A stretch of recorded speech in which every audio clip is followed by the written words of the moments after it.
here at 330 Grand with our newest hitman, Alex the architect. Alex, welcome to your project that's now ready. Thank you. Yeah. It's like pinch me. I think I'm dreaming, right? Tell us the story. You said you came here once a week at minimum, Yeah. every week for 4 years straight. Yeah. Well, the project started and stopped, and it wasn't under construction for continuously. But I always make it a point to do site visits once a week, and to get to know the guys that are actually building this, and sometimes cut through the paperwork of the back and forth through email and computer. Like sometimes you'll get an email with 20 bullet points, and you can just sketch something on the wall and clarify it, and everyone can keep moving. So I like to do that. But you're very hands-on. Yeah, very much. You want things to go according to plan. You don't want to plan a project that you're sketch through it, right? But stuff happens in construction. You have to think on your feet, and it's sort of good to be here, and also to give a sense that to the team that there's someone directing this that can respond if necessary, if there's a question, So a lot of the guys text me in the morning. They're like, "What outlet? What height? And every day, probably phone blown up. yeah, but a lot of times it's like, guys, I've already answered. Look at that. It's in an email somewhere, right? But for the most part, there's things that are just need to be fixed and sorted out on site that you might not anticipate, and so you always have to be here. And some architects are more hands off. They're like, I did the drawings and don't bother me. But I like to be here, and I like to help. What's your full service? So let's say somebody either owns real estate and wants to redevelop it, right? Or they want to do a knockdown, ground up development. Yeah. Give me a full gamut of what your firm offers. Well, we like to think of ourselves as full service. So we do ground up construction from zero. We've also done demolition in order to vacate a lot to do it. We've recycled buildings and rehab buildings. So if there's a portion of a building that can be reutilized, it's better for the environment. It's better for not always economics, but typically it is if you can recycle some part of an old building. We like to think of it as we never say no to jobs, and we'll take whatever sort of work, and that's been the way the business has grown, and that's exposed us to a lot of different types of things. So right now we're adding a floor to a building, a 6-story building. We're adding a floor. We're taking over projects from other architects where sometimes we're the second, third, or fourth architect because things are a mess.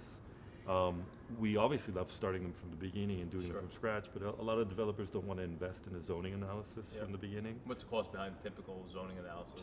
Well, we have advanced software today, makes it faster, and we can do a pretty good analysis within a day. But normally for $5,000, $6,000, you can get a proper zoning analysis that can even be sent to the DOB and double checked. Huge. In a day, in 24 hours.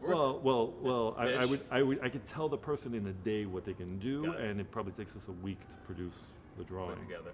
But there's a lot of value in knowing what you can build because a lot of people transact on the buildable square footage. So I consult with a lot of brokers. A lot of brokers will call me and say, "Hey, this is a tricky one. What can I do here?" Right.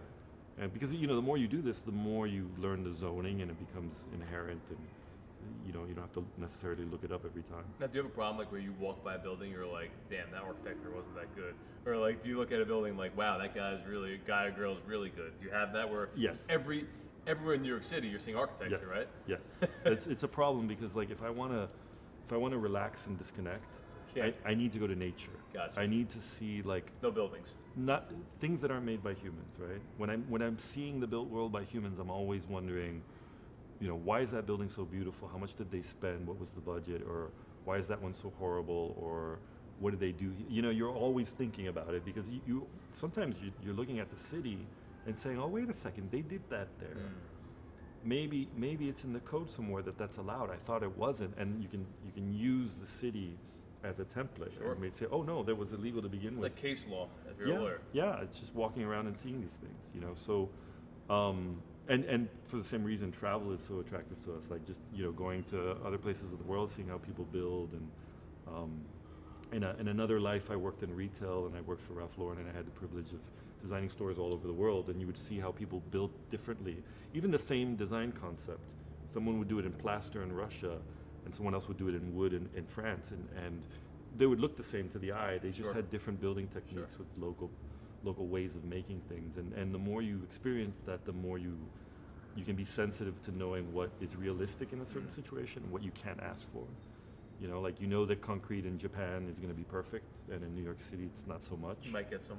Well, you know that like there's a certain inch or so of tolerance that you're going to deal with always in New York. It's just the nature of it. New York City, that's what you get, Yeah. plus or minus one, right? Yeah. Now, what are you seeing with all the new guidelines and regulations changing for multifamily buildings and larger buildings, elevators being added, and all that stuff? Walk us through that right now, because I feel like most landlords, you know, with the whole politics behind rent collection, the new, you know, rules regarding rent control and stabilization, and ability to raise rents and have to make capex improvements, landlords, owners are in a very big bind, right? Yeah. How do I add a $250,000 elevator if I can only raise my rent $200 a year, right? It doesn't make sense. The pro forma doesn't work. It doesn't work. Yeah. So what are you saying right now? Well, I mean, if you look at it from an architect's perspective, on the one hand, you have very stringent energy regulations that are in effect that are, on the one hand, you could argue are going to stimulate a new type of economy and new services. You know, there's a lot of people who are gearing towards providing services in that world.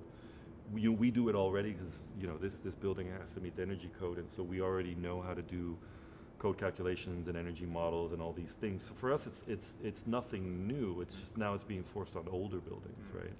And so there's a lot of questions and there's a lot of unknowns. We're part of the New York City Accelerator program. So we are sort of a list of specialists that can help people deal with this. What ends up usually happening is everyone's looking for the lowest fruit in the sense of, you know, they're not going to go necessarily change their windows and their insulation where they need an architect for help. They're looking at what light bulbs they can change first. Then it's low-hanging fruit. Yeah, and then, you know, what can I do to my gas boiler, and can I make it, you know, can I switch over to electric, or can I put PTAX in? So what's normally happening is a lot of vendors at the MEP equipment level are filling in that gap, because we haven't yet seen, unless you're Bright Power and you're doing the Empire State Building, you haven't seen people who are actually looking at an envelope retrofit. There's some cases, we're just not getting that work, but I can see it being cost prohibitive for a lot of people, and a really thorn in their side. A lot of people don't even understand yet what it is they have to do. Got it.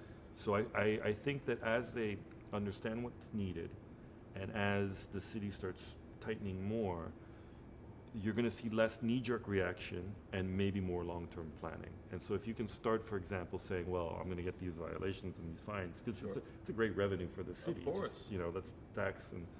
But if you can say, okay, instead of me spending $2,500 or $3,000 in fines this year, or if it's worse, it can be hundreds of thousands of dollars in fines, let's invest that money into making the building more energy efficient. Then you can have a better conversation about, okay, what's the lowest hanging fruit on this building? What can I do? Got it. We change the windows, will it make an effect? So we, as architects, we can model a building and show you, if you change the windows, you spend all this money and it's going to do nothing, versus insulating the building, you know, spending this much money. And so you can have a cost-benefit analysis of the different parts and look at it holistically. That's really what you want to do, is you want to look at a building from a holistic perspective. Interesting. Right? If you're going to go ahead and do major repairs, don't think short term, because you can end up dishing out more money than to do it perhaps as a well-planned renovation. Now, are you a believer of the office to residential conversion, or do you think that's just a momentum dream? No. I think buildings are recycled and their uses change, and throughout history we've seen you know, pagan temples converted into Catholic churches, and it's always done. And why start from scratch if you can recycle something that works? The problem with the office buildings is that it's sort of the same problem with the energy in a building. Each case is different. Each building is its own little mini world, right? So the problem in residential, the current zoning, you have to have a certain amount of ventilation, light and air, and a certain room sizes, right? And on some buildings, it's very easy to convert them. You can literally quickly change them into apartments at an efficient cost. And hey, if there's no demand for offices and people need housing, no brainer. But there's others that were designed very specifically to the office code in a time period and on a lot where if you start modifying them to make them comply, you're going to spend a lot of money to do it, right? Because you may need to have additional light and air courts. The zoning's quite strict, and it's strict to protect us from, you know, the railroad apartments with the dumbbell light well that you cross the river in Jersey City, you still see today, right? Where you can get light and air from a 3-foot crevice. Yep. And New York decided a long time ago to change the rules so that you would have enough distance from other buildings and have windows that weren't just going into a shaft. Yeah, they were, sure. Right. So either they have to relax those laws, which would have effects. Do you see that possibly happening? It's in discussion. Yeah. I've seen the problem. You know, the mayor's office is in a lot of trouble these days, and so with everything. yeah, there was a lot of momentum talking about relaxing some of these laws. So other cities, Chicago, San Francisco, they're also talking about it. I mean, wasted space is a crime in a city like this, and it should be used. Especially when it trades at 2,000 a square foot. Right. But there's been some interesting Times articles on you know, architects talking about what can be retrofitted easily and what can't. It's a case by case study. Interesting. You know, but I do think that you want people who are creative at coming up with solutions that people may have not thought about before. So do you see a war going on between the new creatives versus the old regime? Is that where the tussle really is? Yeah, I mean, architecture is weird because, you know, in the old days, like when I went to school, I drafted by hand. Then we started picking up the computer, right? Today we're all digital. We're all digital. We're programming in Python, doing things parametrically, right? But a lot of guys that are maybe 20 years older than me barely made that transition. They're in AutoCAD. They're still hand. No, or some of the guys that still hand sketch and they have draftsmen, right? And so what happens is I can sometimes spend 2 weeks programming a tool that will then bang out, you know, for example, seating for a theater, bang it out in 30 seconds, and I can change the seating 100 times and go through iterations and use AI to generate them quickly. And so I spent 2 weeks on developing a tool that now I have for the rest of my life that'll just generate something where you're competing with someone who might be old school moving things around still. So it depends on how the office is structured, what tools they use. There is a generational shift, but also I'm getting older. So as I get older, people trust me more as a more experienced architect. Yeah. I'm getting the jobs that at 20 no one wanted to give me. Compete with, And you've got guys that are retiring and cashing out. You know, the pandemic, a lot of people, you know, closed shop and said, I'm done. Sure. So we're growing, and we're getting more work. And I don't know if it's a success story because of word of mouth, if it's just a natural progression. All the above, probably compound effect, right? Maybe just all doing the right above. thing for 20 plus years and Yeah. delivering. I think that's the biggest thing. From what I find, like dealing with most professionals, let alone architects, most people don't provide a personalized relationship or service, right? Yeah. So like this, unheard of. Like I've never had an architect ask to come to any of our creative projects that we've done before. Yeah. You know, so like just the willingness to be out there and meet more people and be open-minded. I feel like that might be what separates you in particular from maybe the people that don't necessarily need to do that or want to do that. Yeah. Well, there's a few things. Like one, you know, I'm an immigrant, so I still have that immigrant mentality of saying yes to every project. And shaking hands. Yeah, and you know, if someone asks me to do a 200 square foot wardrobe, we do it with the same love and care than a 7-story building. Got it. We say yes, and we have projects of all scales and all types of clients. It's very rare that we say no to a project. We can say we're really busy, might take longer than right?